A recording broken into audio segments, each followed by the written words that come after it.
never, ever had such anxiety about waiting for McDonald's drive-thru food. The American people have had enough of police violence and oppression. Now it is the police who don't feel safe. What turned out to be false allegations that some cops were poisoned from drinks at a Shake Shack. 3 teens spit in police's food caught on the restaurant's security cameras. Investigators say the officers drank contaminated milkshakes. Shut up! Shut up! Shut up! Socialists see the police for what it is, a tool to oppress the masses.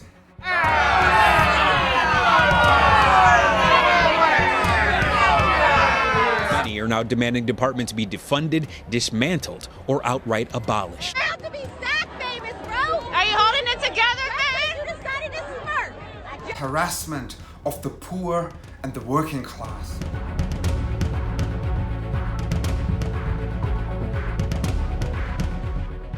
Crashing down on any attempts of revolt or dissent. Police swing batons at people who witnesses say were simply standing with their hands up.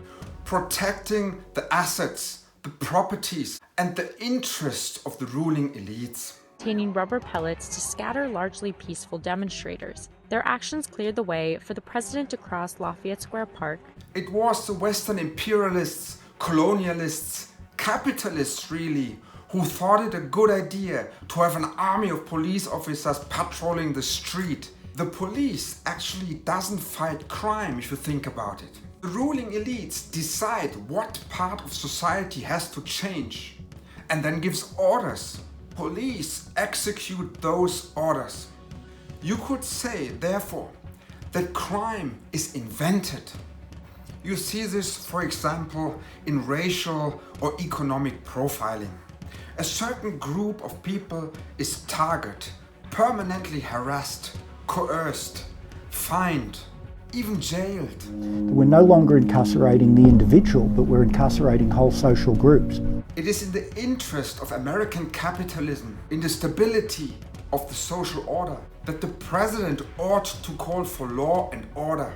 The nation needs law and order. The attacks on our police, homicides, illegal immigrants with criminal records. We have to bring back law and order. Americans want law and order. They demand law and order.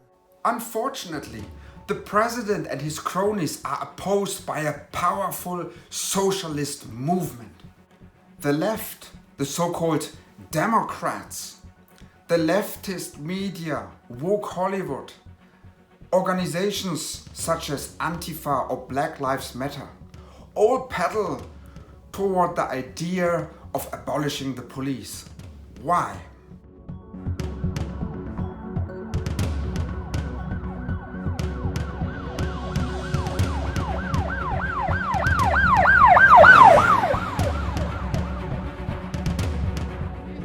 America's police are heavily armed. Almost every officer is entitled to carry a semi-automatic pistol.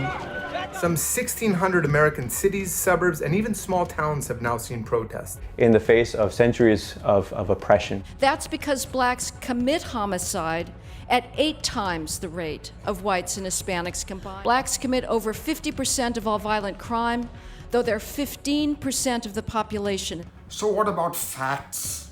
What about police statistics? Should you trust them? Well, consider this. In socialism, everything is a social construct. Race, gender, culture, language, politics, ideology, behavior. Therefore, the task of socialists is to redefine everything, to recreate, to re-educate, to rewrite history if need be. Defunding the police, abolishing the police, these are hyperboles. These are political slogans. Of course, we cannot fire hundreds of thousands of police officers across the country. But what the socialists will do if they succeed, they will rearrange the police and issue new orders to them to stop policing and criminalizing blacks and people of colors and minorities, but instead focusing on other groups, whites or Republicans or conservatives. All white people benefit from racism. Enemies laugh at us, but they think we are so stupid, you have no idea.